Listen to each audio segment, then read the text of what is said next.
ċamata oħra għal Robert Abela din id-darba mill-ex Prim Imħallef Silvio Camilleri illi f'kummenti fuq is-sit ta' Times of Malta insista li r-restrizzjonijiet fuq l-inkjesti maġisterjali se jsiru biex jiġu protetti l-politiċi u l-persons of trust milli jiġu investigati.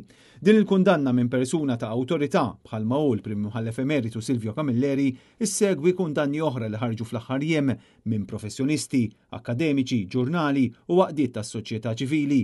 Fuq kollox, il-pożizzjoni soda l-ħal Partit Nazzjonalista kontra dawn ir-restrizzjonijiet illi se jnaqsu mid-dritt li għandu ċ-ċittadin, tant illi Bernard Gregg diġà wiegħed li Gvern ġdid Nazzjonalista jagħti lura dan id-dritt favur l-inkjesti maġisterjali. Fit-Times l-ex Prim Imħallef kellu kliem iebes ferm għal mod li bih il-Gvern ħataf l-istituzzjonijiet. Silvio Camilleri jisħaq illi l-ewwel ikkontrolla lill-Kummissarju u l-Avukat Ġenerali u issa qed jara kif jieħu f'idejh il-ftit li fadal, fejn prattikament qed jaħtaf minn idejn iċ-ċittadini l-uniku mezz li għandhom biex iżommu kontabbli lil ministri u n-nies tagħhom. Il-Prim Imħallef Emeritu kisser ukoll ir-retorika li ilu għaddej biha Labour dwar hearsay jew għajdut u qal li anke l-għajdut jistgħu jiwasslu biex tinfetaħ inkjesta maġisterjali u li min qed jgħid bil-kontra ma jafx x'inhu jgħid.